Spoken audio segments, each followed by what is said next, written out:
Permítanme que haga una analogía entre los programas informáticos y las recetas de cocina. Hay muchos puntos en común entre un programa y una receta, con una lista de etapas que hay que seguir y reglas que determinan en qué momento se ha terminado o cómo dar marcha atrás, y al final se obtiene un cierto resultado. Si a usted le gusta cocinar, sin duda intercambia sus recetas con sus amigos, y tal vez tenga tendencia a modificarlas. Si ha modificado usted la receta, si el resultado le gusta y a sus amigos también, existe la posibilidad de que usted les pase la nueva versión de la receta. Y ahora imagine un mundo en el que no podrían cambiar su receta porque alguien ha decidido que es imposible modificarla.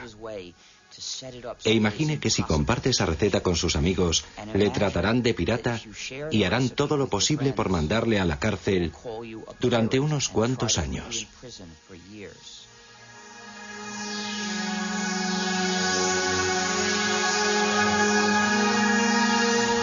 Código Linux.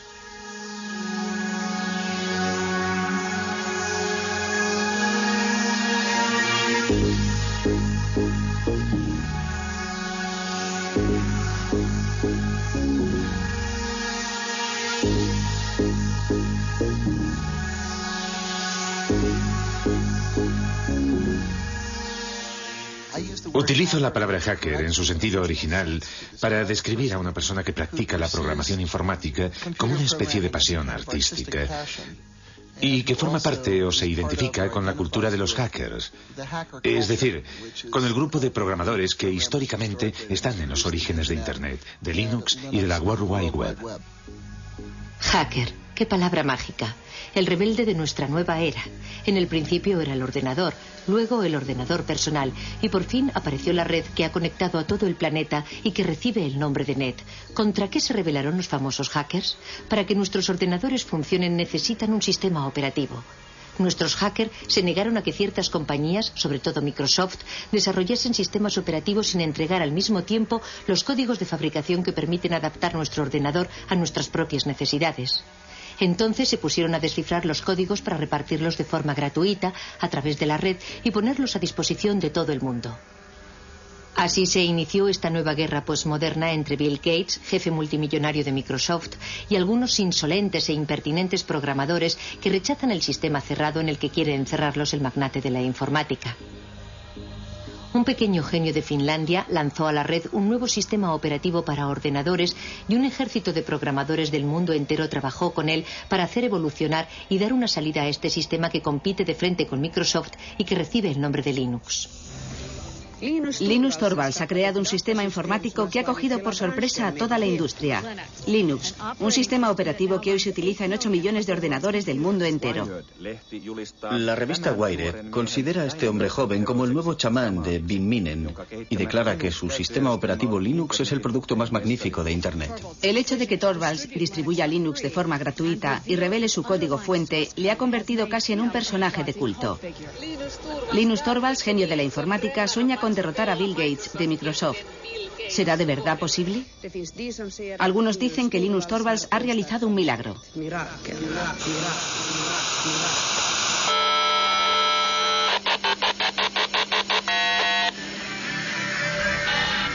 Todos estos programadores, como hormigas obreras unidos entre sí por la red, han hecho evolucionar la proposición de base de Linus Torvalds, adaptándola, modificándola, enriqueciéndola y creando así uno de los mejores sistemas operativos del mundo.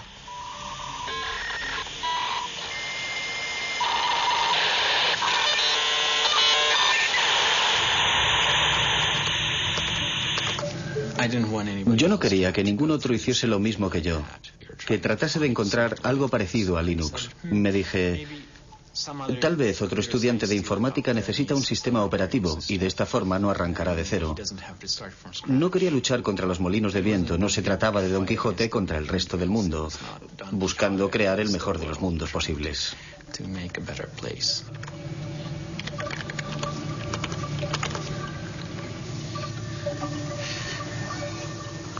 ¿Tienes hambre, Randy? Prefiero trabajar con la gente por el correo electrónico a hacerlo cara a cara. Cuando estás delante de una persona tiendes a entrar en todas las discusiones típicas de las reuniones y a perderte en detalles que sobre todo no deberían tener importancia. Cuando te comunicas por email en general te tomas un tiempo para reflexionar antes de enviar tu respuesta.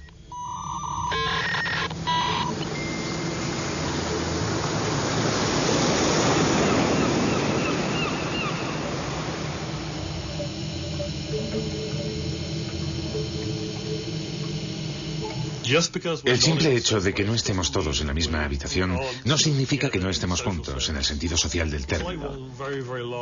Es como si compartiéramos una oficina muy grande. Incluso nos peleamos y reñimos por Internet. Es un proyecto enorme. Que yo sepa, ningún otro proyecto de creación de software ha hecho trabajar jamás a tanta gente repartida por toda la superficie del globo, todos unidos y apasionados por el objetivo común de desarrollar un nuevo software. Lo más innovador de la comunidad Linux no es su código fuente, sino más bien toda la maquinaria social que se ha creado a su alrededor.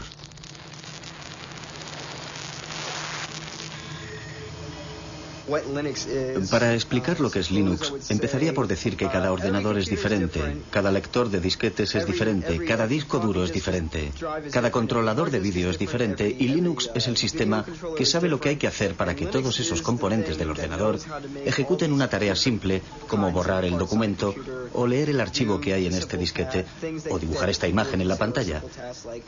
Linux sabe cómo hablar a esos diferentes componentes materiales y les permite efectuar las operaciones corrientes que realizamos a diario con nuestros ordenadores. ¿A qué nos referimos con exactitud cuando decimos Linux? Algunos se refieren al sistema operativo informático global sobre el que reposa todo lo que ocurre en el interior de nuestro ordenador. Otros utilizan el término Linux para designar la parte más importante del programa, el kernel o núcleo.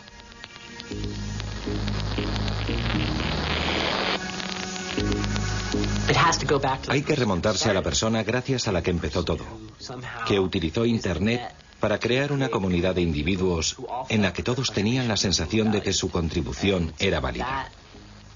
Y esa capacidad para fomentar la cooperación solo podía provenir de una persona educada en un país como Finlandia.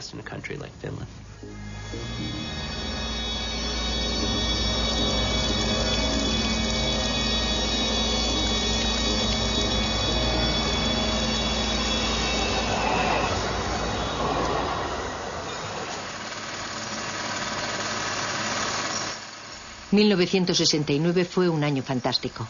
Los primeros pasos del hombre en la luna, el festival de Woodstock, el nacimiento de ARPANET, antepasado de Internet, los inicios de Unix, el sistema operativo de los grandes ordenadores y el 28 de diciembre el nacimiento de Linus Torvalds.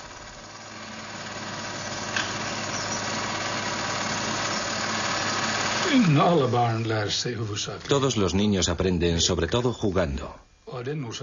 Por eso fue de verdad muy importante que Linus entrase en el mundo de la informática en un momento en el que los ordenadores todavía eran muy simples. Para un niño de 10 o 12 años era fácil darse cuenta de lo que había en el interior del ordenador, comprender su esencia. Para los niños y las niñas de hoy día es mucho más difícil comprender el mismo tipo de cosas, porque hay demasiados niveles y elementos complicados en los ordenadores actuales para que puedan adquirir el tipo de instinto y de comprensión que Linus adquirió a través del juego.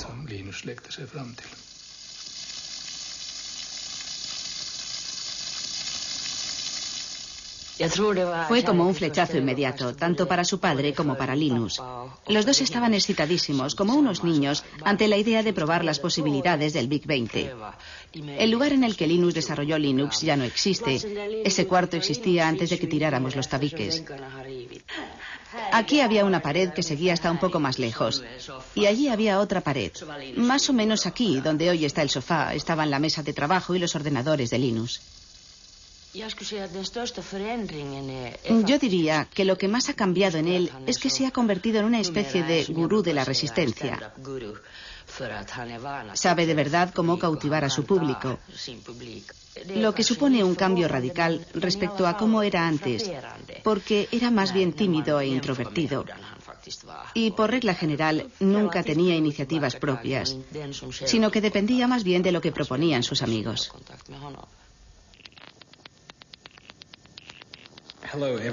Hola a todos los que utilizan Minix.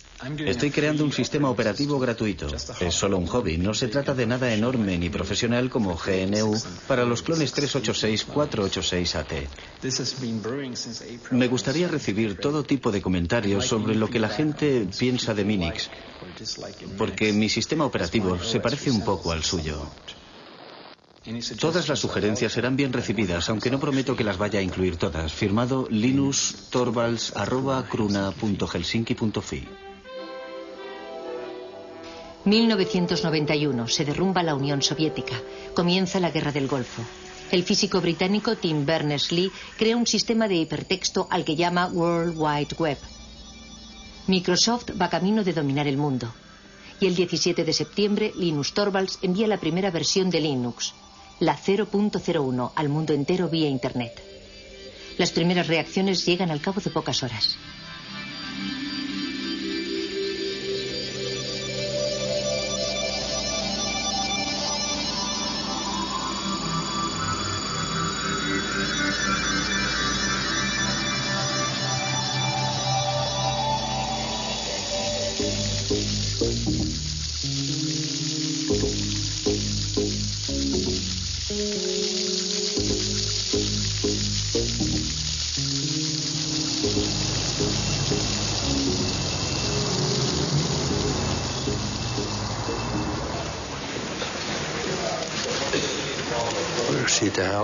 Empezamos a oír hablar de ese programa en la cafetería y decían que había empezado a ser distribuido por Internet. Luego oímos hablar del tal Linus y de la clase de hombre que era. Pero la verdad es que ya se había distinguido con anterioridad por la excelencia de sus resultados.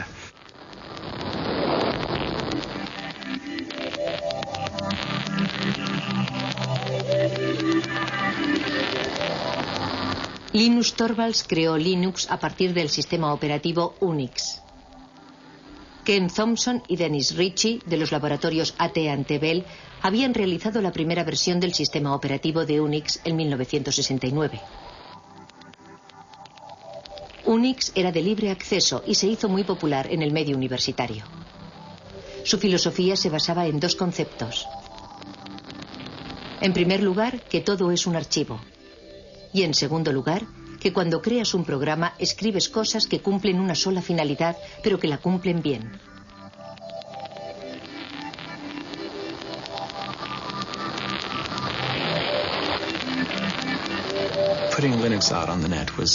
Nos pareció natural poner Linux en la red. Había muchas y buenas razones para ello. En especial el hecho de que era una buena idea hacer que Linux fuese accesible a otra gente que podría ponerlo a prueba y enviarme sus comentarios. De hecho, Linus podía elegir entre dos opciones. Podía distribuir Linux de forma gratuita o podía tratar de venderlo.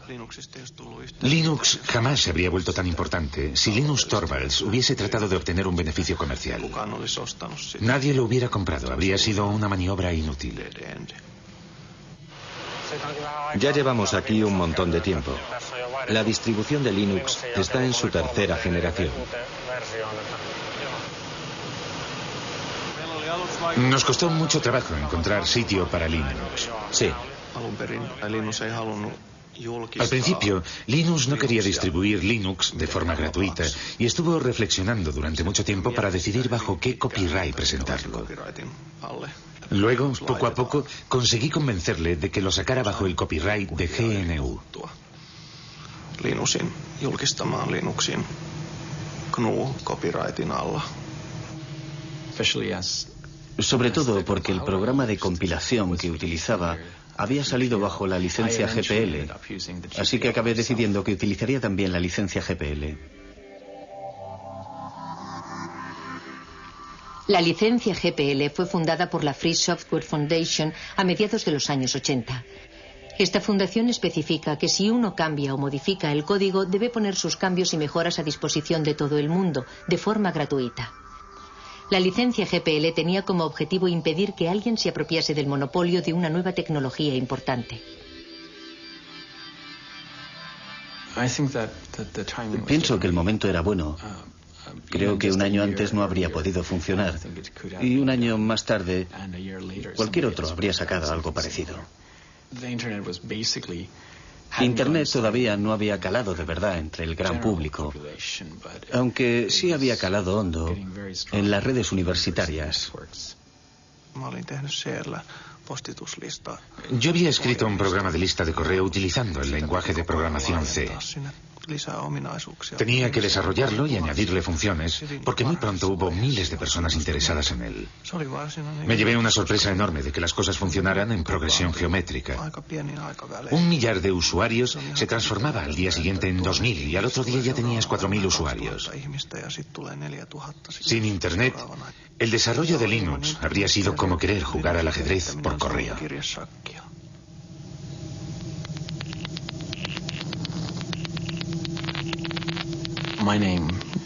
El primer nombre que elegí fue Freaks, para expresar a la vez la idea de free, libre y gratuito, y de freak, raro, diferente, sin olvidar la X final de Unix. A mí no me gustaba la idea de llamarlo Freaks. No me parecía un nombre muy comercial. Ari Lemke, que sacó Linux en el sitio FTP, pensaba que era una mala idea y odiaba de verdad ese nombre. Así que cuando lanzó el sitio FTP lo bautizó como Linux porque sabía que ese nombre iba a funcionar. Nos quedamos con ese nombre, que está claro que es muchísimo mejor.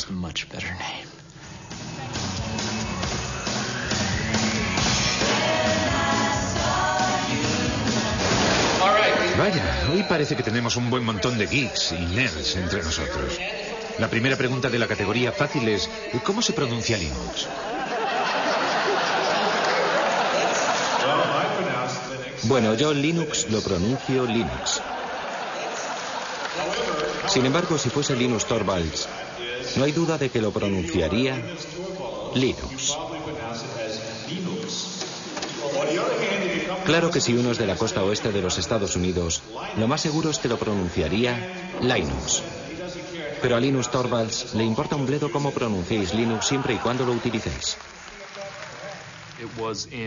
Empecé a jugar con Linux en julio de 1991, poco tiempo después de que Linux sacase la versión 009 del núcleo. Lo descargué desde Finlandia, jugué con él y me pareció que era muy caro. En aquella época la anchura de la banda de Internet en la conexión transatlántica era muy limitada. Así que resultaba muy trabajoso descargar todos esos paquetes desde Finlandia. Entonces pensé que había que hacer algo para remediar ese problema.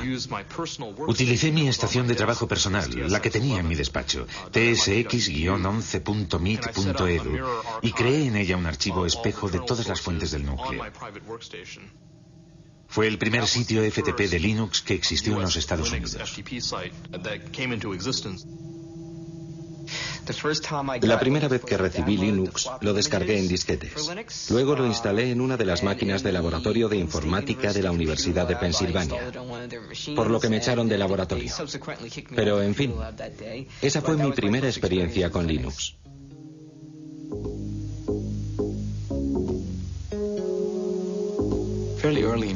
Bastante pronto, en 1992, cuando había 50 o 100 usuarios, me di cuenta de que ya no conocía a nadie. Ya no se trataba solo de mí y de algunos amigos, sino que éramos yo y alrededor de 200 personas más, que yo no tenía ni la menor idea de quiénes eran, dónde vivían ni lo que hacían con el sistema, y eso supuso un gran paso.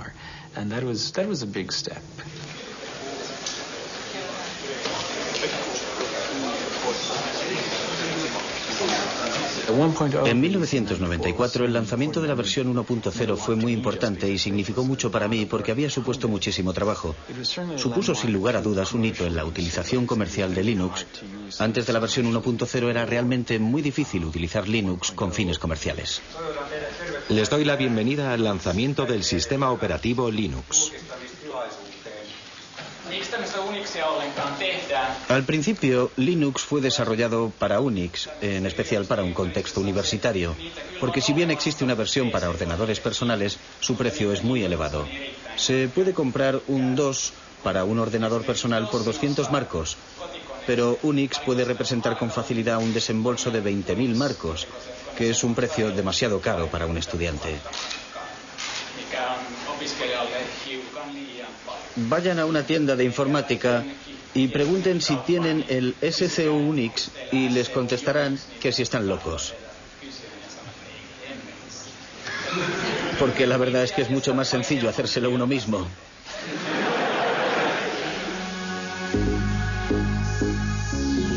El proceso de desarrollo de Linux es extraño. No se basa en ninguna jerarquía aparente. Todo el mundo puede dar sus sugerencias para cambiar el código. Pero hay una persona que dirige, que toma las grandes decisiones y que selecciona las mejores ideas. Linus, el dictador benévolo.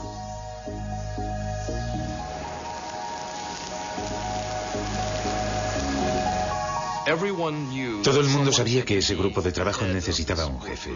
Y Linus era el líder ideal, porque fue quien creó el núcleo de Linux y porque tiene grandes cualidades para el liderazgo. Sin embargo, en la vida real es bastante humilde y jamás se atribuye un mérito que no le corresponde.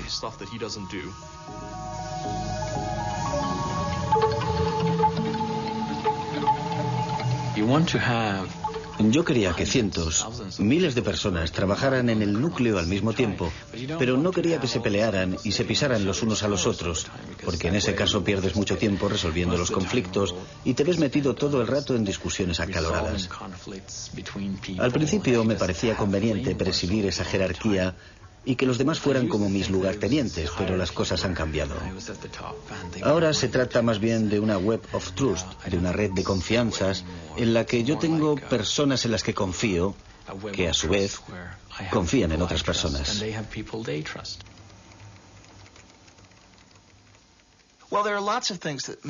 A los que desarrollan los sistemas les motivan muchas cosas, como el orgullo artístico, la satisfacción del trabajo bien hecho, casi artesano, el sentimiento idealista de formar parte de algo más importante y más grande que uno mismo, el deseo de ayudar a la gente y de encontrar soluciones a los problemas.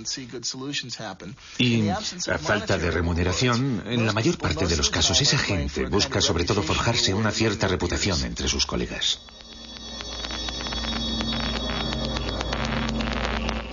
Uno de los puntos fuertes del desarrollo de Linux es que casi todos los creadores de software pueden ser contactados directamente por correo electrónico. Tetsu jugó un papel fundamental en la difusión de Linux en los Estados Unidos.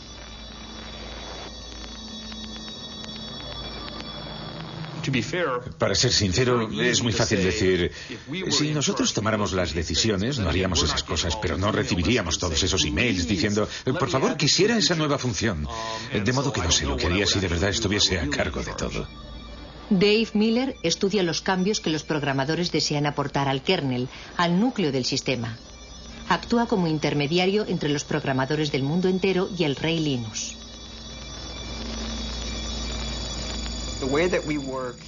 Nuestra forma de trabajar es la siguiente.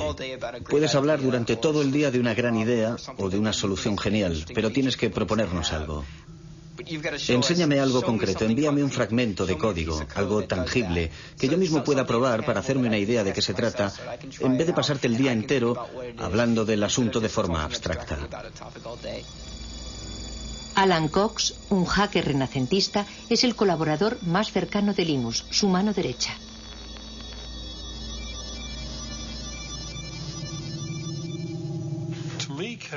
Para mí el código presenta muchas similitudes con la poesía, por ejemplo, o con ciertos tipos de literatura.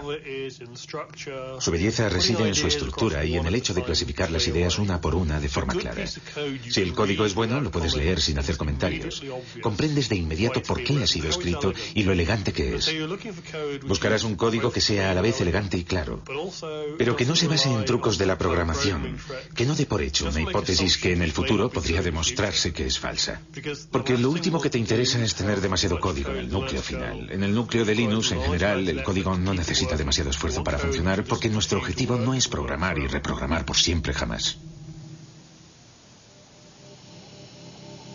Después de haber dirigido el proyecto Linux durante 5 años en Finlandia, en Helsinki, Linus fue reclutado por Silicon Valley, en California. Él deseaba descubrir el otro mundo, el del comercio y la industria. Quería salir del mundo universitario.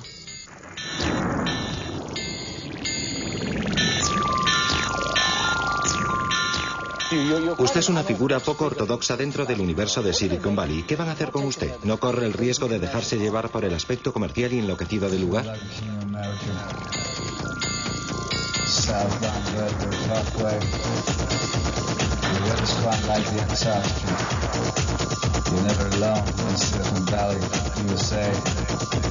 Seems I was the chosen prodigy, riding till the summits by Shakespeare.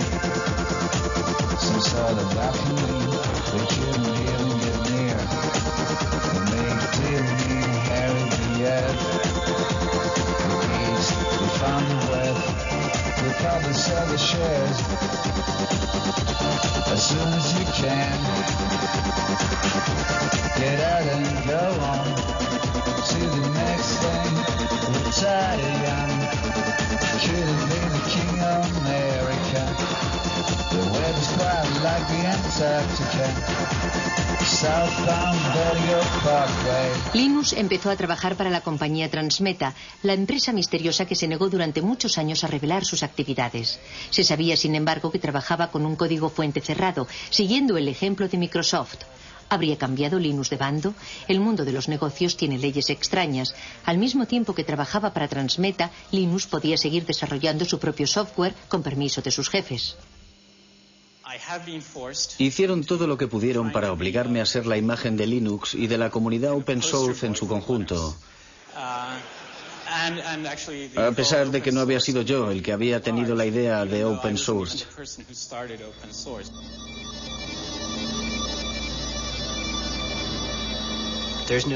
Nadie representa él solo toda la historia y no hay un solo punto de partida. Es como el bambú, que no se sabe dónde empieza y dónde termina. En mi opinión, este movimiento no tiene nada de nuevo. Anda flotando por ahí desde hace bastante tiempo. Recuerden la actitud general que teníamos en los años 70 respecto a Unix. Aunque técnicamente no se trataba de un código fuente abierto y no era gratuito. Necesitábamos a toda costa obtener la licencia de AT&T, pero en aquella época no suponía un problema porque por regla general se podían compartir las cosas de forma gratuita y libre. Cuando utilizas un programa, por regla general utiliza su forma ejecutable, es decir, una serie de ceros y de unos. Nadie es capaz de encontrar un sentido a esas cifras, solo el ordenador las comprende. Para eso es para lo que sirven los ordenadores. Esas cifras son la forma del programa que puede comprender el ordenador. Pero para los seres humanos resulta muy difícil saber lo que significan. Cuando desarrollamos un software, lo programamos bajo la forma de código fuente. El código fuente es una especie de álgebra. Es la forma de entenderlo si eres programador. Suele haber una cantidad enorme de comentarios y de explicaciones incluidas en el código fuente para ayudar a que la gente comprenda el programa. Si solo tienes los ejecutables, es decir, lo que te proporciona Microsoft, aunque tuvieras incluso la posibilidad de introducirles cambios, no sabrías nunca qué modificaciones introducir. Es demasiado difícil. Para poder modificar un software y hacerlo más práctico y más fácil de usar, debes disponer del código fuente. Si observas de verdad el proyecto, como ya he dicho otras veces, verás que Linus desarrolló el kernel, el núcleo, pero no la totalidad del sistema. Pienso que lo más interesante de este asunto es el hecho de que Richard Stallman iniciase el movimiento. ¿Han oído hablar de Richard Stallman? Él quería que todo el mundo tuviera derecho a utilizar los softwares y a copiarlos sin infringir la ley, para hacerles cambios, para distribuirlos y para mejorarlos. Él quería dar derechos a la gente. Había decidido aniquilar el capitalismo americano corrompido de la industria informática. Y dimitió de su puesto de trabajo, pero siguió programando.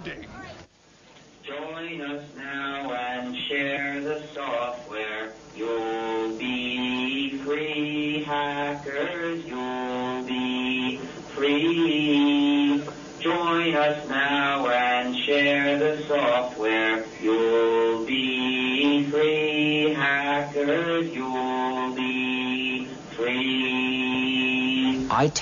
Tengo tendencia a pensar en las cosas en términos de justicia, de libertad y de ética.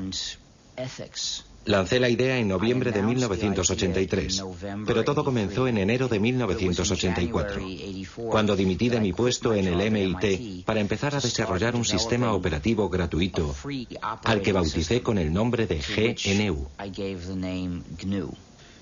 Esto es GNU y esto es GPL, General Public License. Evidentemente el núcleo se encuentra bajo GPL. La idea del software libre hace referencia a la libertad, no al precio. Es una lástima que en inglés la palabra free sea ambigua y tenga significados diferentes. Puede significar gratuito, pero también libre. Y yo prefiero pensar en libertad de expresión que en cerveza gratis.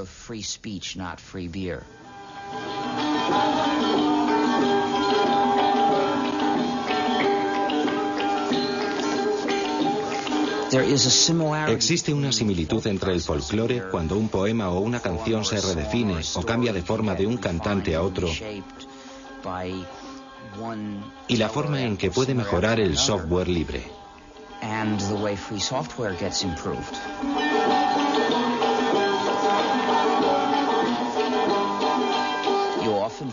A menudo el software libre es desarrollado por un grupo de personas que no incluye a ninguno de los que lo desarrollaron al principio. En 1991 casi habíamos terminado el sistema GNU. Nuestro objetivo consistía en crear un sistema operativo como Unix, pero completamente gratuito. Ese sistema operativo completo necesitaba muchos componentes diferentes. En 1991 los teníamos casi todos. Habíamos creado la mayor parte de ellos y habíamos encontrado otros, creados por otros programadores para sus propios fines, pero que nos servían. Así que los integramos en el sistema GNU. Todavía nos faltaba un componente importante, el componente que llamamos kernel o núcleo. De modo que nos vino muy bien cuando Linus Torvalds creó su núcleo.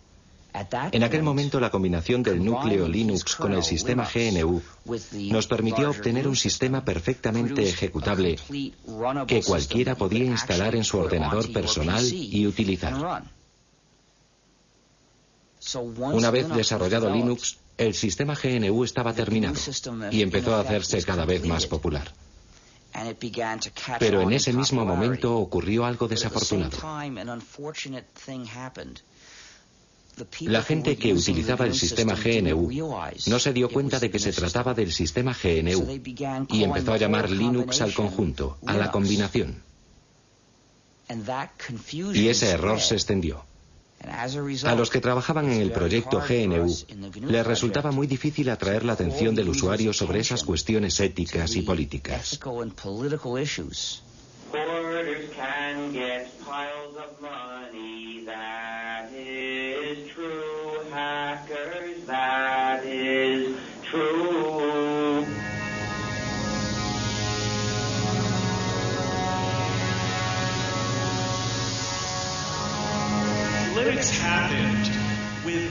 Linux nació sin la ayuda de ricos inversores, incluso a pesar de esa ayuda.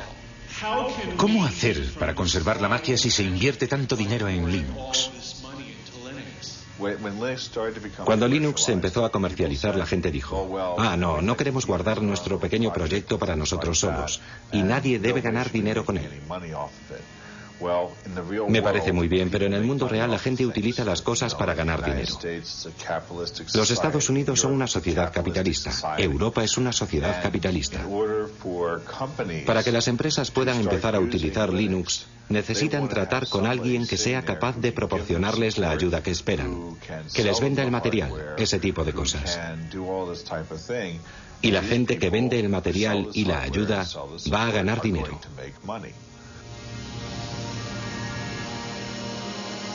Pocos de nosotros somos hackers.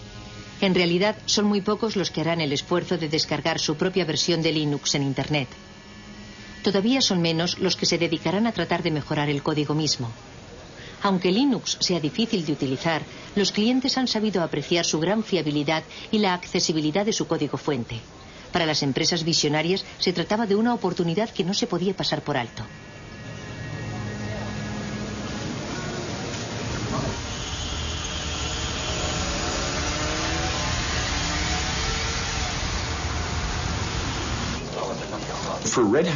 En realidad, Red Hat no buscaba un sistema operativo mejor que Microsoft o que Sun Microsystems. Lo que más nos interesaba era poder contar con un sistema operativo capaz de resolver los problemas que nuestros clientes no podían arreglar con un software tradicional. Nos dimos cuenta de lo que estábamos haciendo. Desarrollábamos una tecnología y luego entregábamos el código al público. ¿Cómo entonces íbamos a ganar dinero? Por supuesto, cuando fuimos a California, a Silicon Valley, todo el mundo nos dijo: y si reveláis los códigos, jamás podréis ganar dinero en el negocio del software. Cuando regresamos, hablamos con nuestros clientes y nos dimos cuenta de que lo único que los mantenía fieles a nosotros era precisamente el hecho de que nosotros revelábamos los códigos y que por primera vez podían controlar la tecnología que utilizaban. El verdadero valor de todos los productos de software reside en la hotline o línea caliente, es decir, en la relación de ayuda permanente que existe entre el vendedor y el usuario. Y eso es lo que proporciona el software las características de la industria de los servicios y no las de la industria de la producción. Linux funciona de maravilla en el campo de los servidores de aplicaciones de Internet, pero como no es fácil de utilizar por los particulares, solo posee una pequeña participación en el mercado de la informática. El proyecto Genome, con su interfaz gráfica, trata de rellenar ese hueco, pero resulta que los hackers son elitistas y siguen siendo fieles a Linux.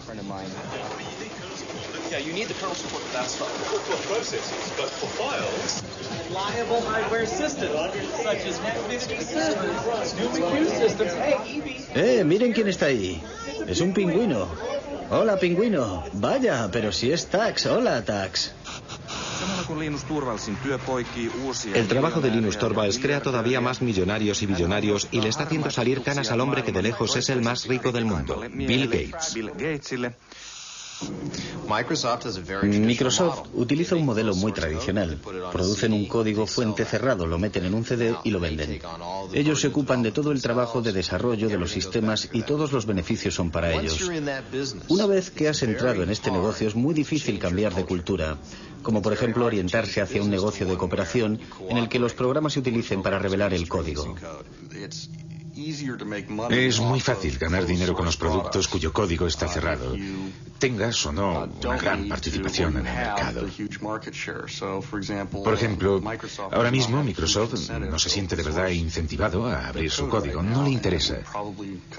Pero pienso que Microsoft se verá obligado a hacerlo aunque a regañadientes. A las compañías les interesa seguir siendo propietarias de ciertos algoritmos.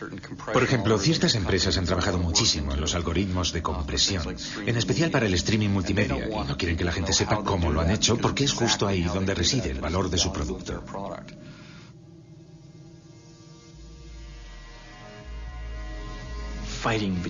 La famosa lucha entre Linus, líder de Linux, y Bill Gates, líder de Microsoft, empieza a tomar un cariz realmente personal.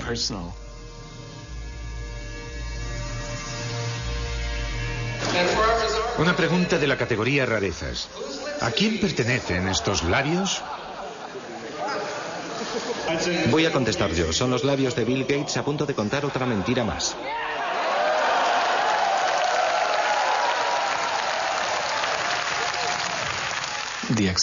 La aceptación de Linux se ha visto muy favorecida por el hecho de que la gente sabía de su existencia por la prensa.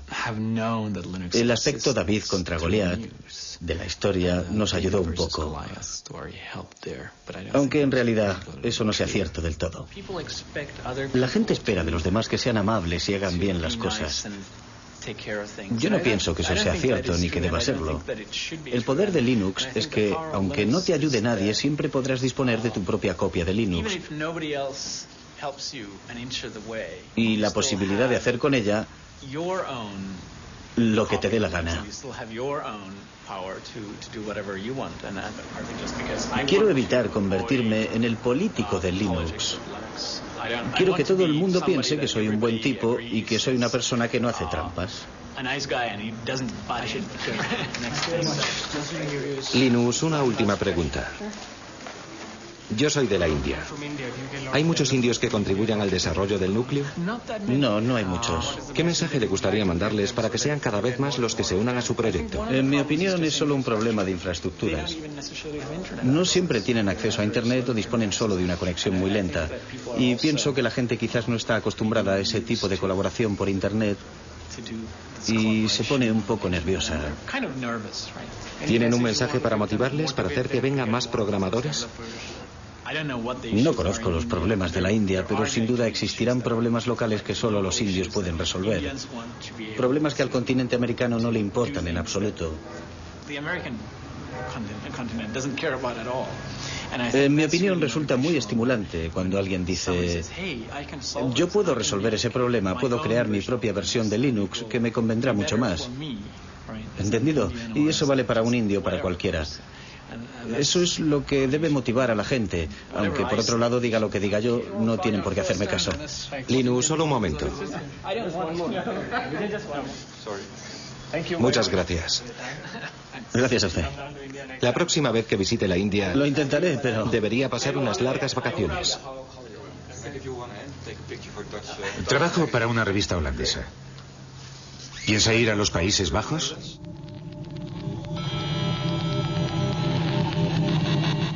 El verdadero valor de Linux puede ser otro que el de anular a Microsoft. Linux fue concebido para funcionar con ordenadores baratos y para resolver problemas corrientes. Si uno no tiene bastante dinero, representa una verdadera alternativa totalmente gratuita. El proyecto Linux empezó en Europa y en los Estados Unidos, pero hoy día el software libre permite encontrar siempre nuevos programadores, procedentes incluso de países en los que la informática está dando todavía sus primeros pasos.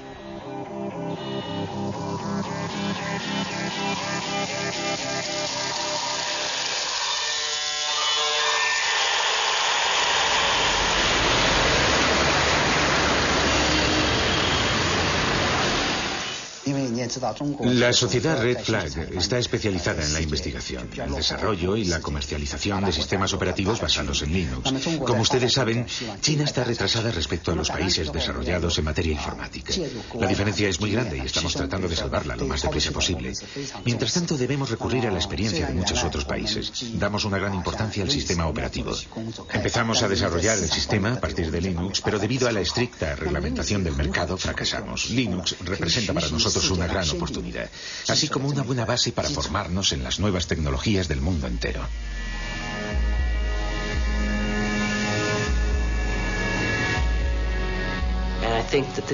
Es la mayor transferencia de riqueza que se haya visto jamás entre lo que llamamos el norte industrializado, Europa y Estados Unidos, y el tercer mundo.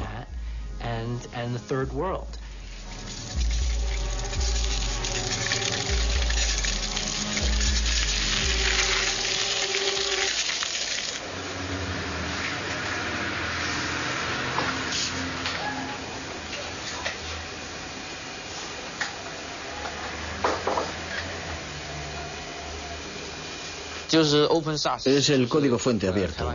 Pienso que es muy importante para mucha gente. Me gusta la filosofía y me gusta analizar las cosas desde el ángulo de la filosofía. Pienso que los códigos abiertos están de acuerdo con el espíritu de la ciencia, es decir, el espíritu de acceso libre y sin restricciones a la información. Nada debería estar oculto. Esa es mi primera impresión respecto a Linux.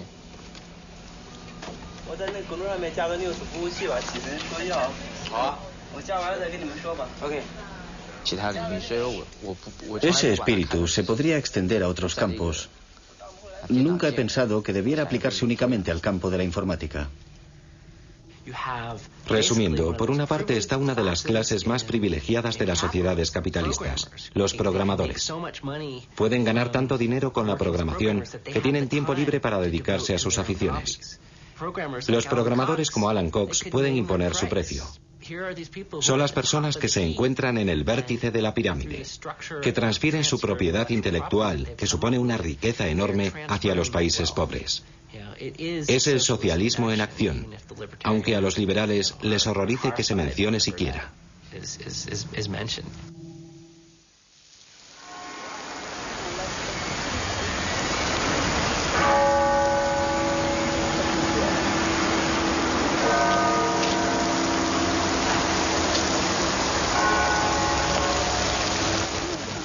Los proyectos open source han sido comparados al desarrollo de la ciencia. La ciencia en sí misma no da dinero. Son las aplicaciones industriales de las investigaciones las que crean riqueza.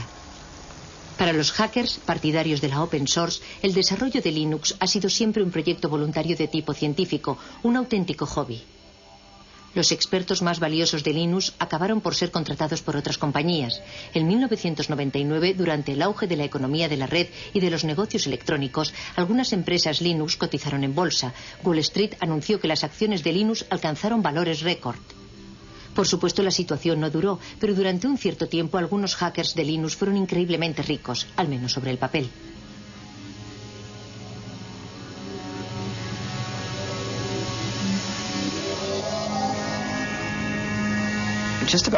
Antes de esa locura bursátil, todos los que participaban en el desarrollo del núcleo y ganaban dinero con Linux permanecieron bastante fieles a sus valores al aceptar esos puestos en nuevas empresas. La mayor parte de ellos sigue haciendo casi lo mismo que hacía antes de obtener esos empleos. Sinceramente, que yo sepa, ninguno de ellos ha perdido su libertad. Sigo leyendo a diario sugerencias para hacer modificaciones, igual que siempre, y se las paso a Linux, igual que hacía antes de que cotizáramos en bolsa. Algunos de nosotros quizás conducimos coches mejores, pero esa casi es la única diferencia, y tal vez que comemos sushi más a menudo. Algunas personas tuvieron suerte al unirse a la empresa adecuada en el momento adecuado y se las han arreglado para beneficiarse de la salida a bolsa. Algunos han ganado millones de dólares, otros miles de millones de dólares. ¿Acaso la contribución de esas personas fue más importante que la de las otras? En algunos casos invirtieron las sumas necesarias en el buen momento, pero yo pienso que se trata de un problema más general que no concierne más que a la comunidad open source, y no creo que exista una respuesta satisfactoria a esa pregunta. Una de las cosas que me gusta de Silicon Valley es su gran dinamismo. Aquí todo es posible, incluso eso de la carrera por el dinero, que parece un poco de mal gusto, sobre todo si eres europeo, es un factor de motivación muy bueno, un buen medio para llevar los proyectos hasta el final.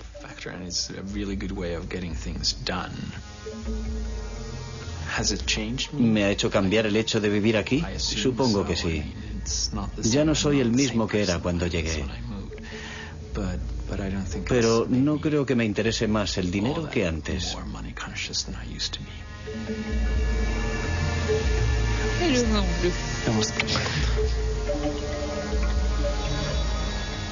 El 11 de septiembre de 2001 trastornó nuestro mundo.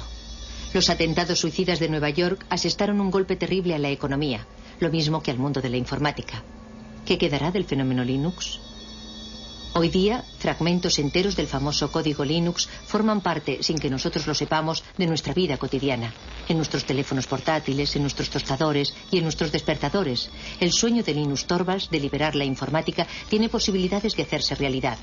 Y en cuanto a los grandes ideales, tal vez una de las grandes ocasiones perdidas de nuestra época sería el hecho de que el software libre no liberase nada más que un código.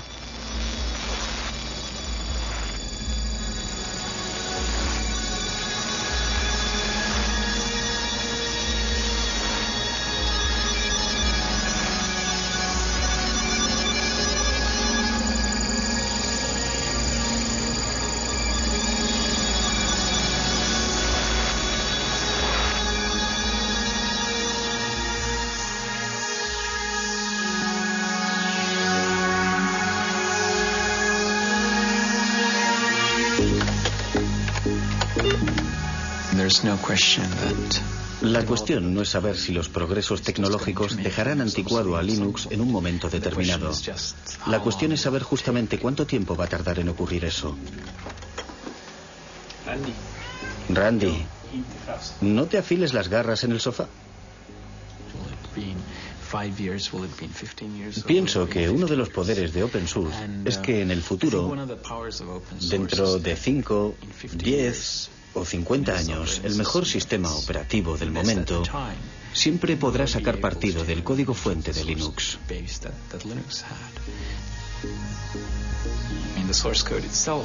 En cierta medida, el código fuente es la memoria de Linux y la gente siempre lo podrá usar como una especie de referencia. Pero hay otra cosa. También existen problemas intangibles relativos al motivo de que se hicieran las cosas de una manera determinada. Yo pienso que esas cuestiones están en el aire, conmigo o sin mí.